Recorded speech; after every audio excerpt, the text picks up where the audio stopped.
Welcome to my podcast. Today I'm going to talk about another subject which could help everyone, basically whether the doctors, whether the patient, any public. So it's called like daily routines for the wisdom and self-care. So it's like a silent, persistent call for self-care in terms of the mind and the soul. So it says like small, consistent habit to shape your reality, to control your mind. And we know that there's a lot of people who suffer with more imagination than reality. So we need to come to a conclusion that we need to take reality into a deeper level and think how we can make small changes for our well-being. It's about disciplined habit and to define the state of being and the philosophy to live with the state of being as well. So how can we do that? It's actually about the power of persistent and existence to live the moment, forget about the past with its regret or the future worrying about. So it's also, in other words, it means like immerse at the moment, spend some time like watching, observing, or even smelling a small rose and observe that and how it feels and just analyze it and reflect on that. So it's like the concept of eating to live, not living to eat. So it's about what do you eat actually, and not being distracted by the noise of the world. So it's like few moments of your daily stillness. Breathe deeply, remember as it's a gift to practice to train your mind to live into the present and into the moment. So how we can do the art of reflection? So it's we don't tend sometimes to move without direction. So we need to look inward ourselves, understand our motivation, and ignore our weakness and check our strength. So every one of us, they need to look into their inside, and we need to see what motivates us. Say, for instance, to move in the morning, wake up in the early morning, do the stuff that we do. So that's what's that we are passionate about, and what's that we really want, and why. So you need to look for that why. So why do we do that? Why? It's not like the idea of passive reflection, like rumination. It's active, constructive reflection. So why I'm doing that, and if there is any failure, what I'm going to learn from that, and what I'm going to do for making a better version of myself. Like, for instance, people sometimes tend to overreact in a certain ways, which could be intimidating to others. So we need to think, why did I react in that way? What triggered that reaction? Look into yourself, analyze it, and try to train yourself to not to overreact and let things go, and how you can grow from this. So it's about being honest with yourself.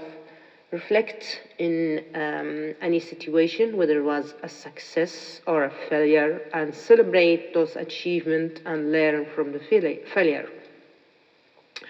It's actually about living your life with your value. Are you moving in the right direction?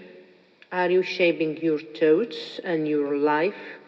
So you need to look in a critical eye, not just being passive.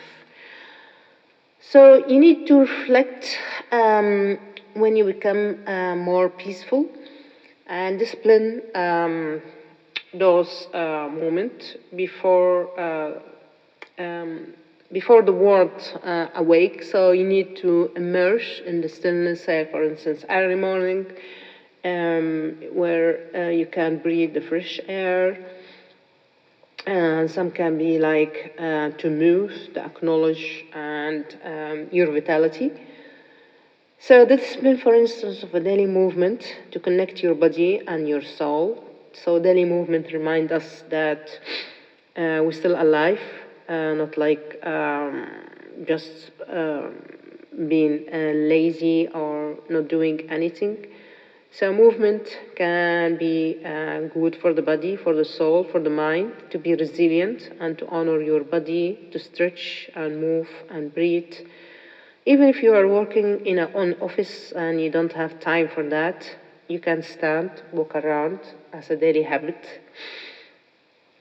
And it can benefit the body in different ways, whether the soul, whether the mind. It's actually a link to your well-being and uplifting your spirit. So, for instance, when you feel, when you woke up and your heart rate, for instance, increase your heart rate, it teaches you the discipline to push even if you feel not like it. It's a discipline to personal growth and what's in your control, and daily movement and fundamental aspects of yourself, and how to show up to the world or the world where you live in. It's basically about things that you can control, not about things that you can't control. So you need to make it like a priority in order to enhance your well-being. The other thing is about food, the food that you eat. Some people, they have the concept that living for eating, it's about what you eat to live. So this concept should be changed and try to avoid overindulgence in food, as some people they do. This could help the body, of course, to function and recognize what's needed and what's necessary for functionality. So it's about nourishing your body and your soul with the essential things, not only live to eat. So let the food be your medicine as a tool to your energy, improving your mood, and to focus on the most important things. So it's about cultivation with respect. Choose the food that align with your value, with the quality of the food and how it has been prepared. Aim always for grains and whole food and vegetable, and how to eat actively and appreciate their taste and their texture and how they feel in your tongue bed and how they present in that state.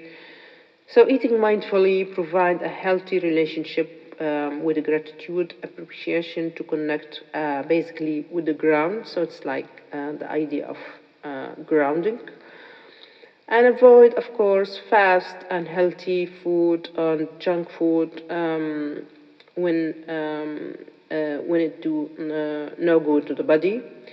Also, we have to know when to fast and when to feast, because overindulging can lead to lack of clarity, and it's also advisable always to avoid processed food, like those food which are prepared and frozen. You just need to overheat or prepare them in the oven. All of that is not good because it's full of preservative and additive, which is not good for the body.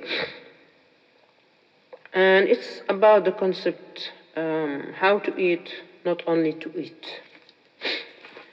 Also, there is another section that you need to think of about the habit of solitude. So being aware of stillness and the silence of the moment with your own thoughts when the noise around us is not yet awakened. So when the world still sleep.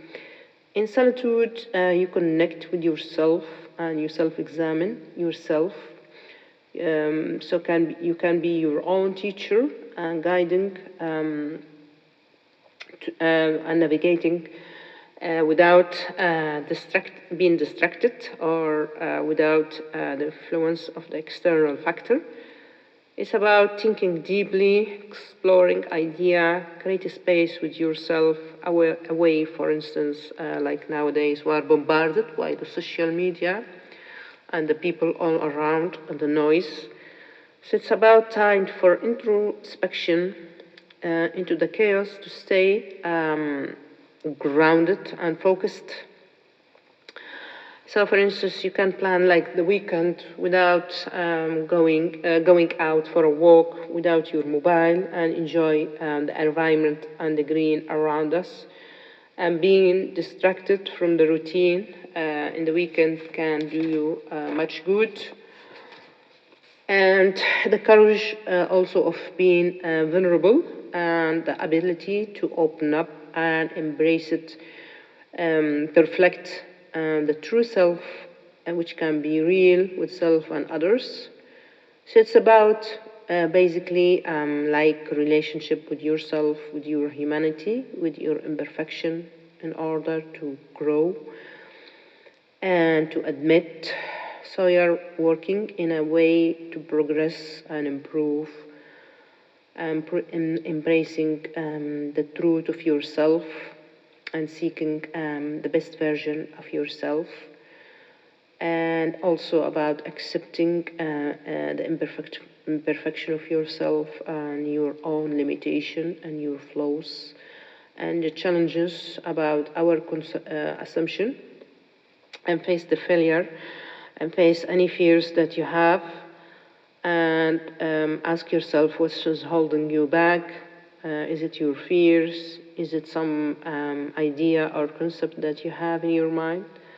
And start small and build trust and try to learn from those issues which holding you back. It's like pursuing knowledge. Say, for instance, the library is full of vastness of accumulated knowledge, and we always in this life learning. So there is no end for knowledge. And anyone says, I know everything, that's a lie. We are always learning in this life to live well, to seek a new idea, to seek new knowledge. So education is free and it's accessible to anyone. So it's about gaining freedom to think critically and act upon it, and being curious to seek a new opportunity. So it's not like just external information. You need to be critical, analyze, understand. So it's not it's like if, so for instance, I say I know nothing, which means yet still need to learn. So aim for reading daily to learn about new ideas with different subjects and see how it connects to your life, your living situation. Always aim to listen to different ideas and discuss to connect the dots in your own life. It's not about accumulation or accumulated information, but it's like to become wiser and make a positive impact on this life, because it's a lifelong process. Say, for instance, the strength of resilience and keep moving forward in an obstacle to grow and improve and not be discouraged by the difficulty which we could face in this life. So, for instance, ask yourself what's holding you back, what's standing in your way, and embrace a path to learn from, a new chapter to develop characteristic and understand the world, like a stepping stone to embrace uncertainty and challenge them. We also always might bounce back from setbacks. So we need to have like that sense of purpose and the sense of being adaptable and accommodating, and being flexible to let go anything not serve you. So it's always aim for what you can control and let go what that you can't. It's like individual trait, like a print, like our imprint in this life. We all need always the social bond and the connection, and we need always to reflect on our past challenges to learn from and improve. Always, if there is any difficulty, ask Why is that? How I'm going to learn from it? How I'm going to get up and face the hurdle in my life? It's not what happened to you, but how you react to it. It's the art of letting go.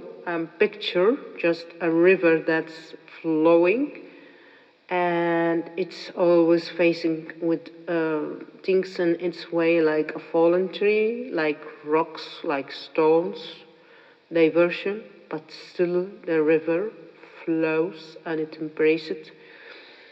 So release control to anything that you can't, and also free your mind in an act of a surrender, and find freedom in that. Open doors to peace and contentment, and think that if you are dwelling in the past is past, it's already gone. There is nothing you can do about it to change. Also the future, you can't predict things, just aim for the moment. And what lesson that have you learned, and the tour, any relationship come along. So it's a long life process that you need to embrace, because life journey is full of good and bads, and can cloud our journey sometimes to move forward. So we need to allow ourselves to heal and love and move ahead. And as I mentioned, the past is gone. There is nothing you can change about it. Just try to be open to the possibility, focus on what's happening now and what's in your ability to do. Believe in yourself. Life can be unpredictable, so it can change your plans as it was planned to do, like in my situation and what happened to me, and about the e-bike who struck into my back at force when I was walking in the pavement and caused me the struggles that I'm having currently. So for instance, my hand's finger is not aligned. It's stuck in a position not nice, and it's causing me pain. However, for my nose, I'm having difficulty in breathing, and I'm breathing only from one nostril, and obviously I had some damage. But I need to keep moving, try to push myself. Also, I'm having neck pain all the time. However, I don't surrender to that pain. I just try to live with it, I would say, and try to push myself, though it's affecting me too much, causing me too much headache. But what can I do? I don't know. It's about peace and happiness, which you need to focus on. Practice self-compassion and find a reason for your existence. Push through difficulty and help make a positive impact. And try to ask yourself what makes you feel joy, what makes you have a positive impact. Those kind of questions you need to ask yourself. Try to meditate and exercise mindfulness without being attached, and just trust yourself, and that everything that make happiness, because you need to think that anything happen in this life, it's happened for a reason. It's not just a random thing. We are not living in a chaos. So there is a purpose for every one of us, and where we're going to. What's the purpose driving you? And even when the time is tough, strive to make a positive impact on the life, align with your value to yourself, and persevere to find your own way through difficulty. And what matters for you the most, even helping or volunteering can make a lot of difference, give you self-satisfaction, and being content with yourself. So, as I say, ask yourself what brings you joy to you, and what's important to you.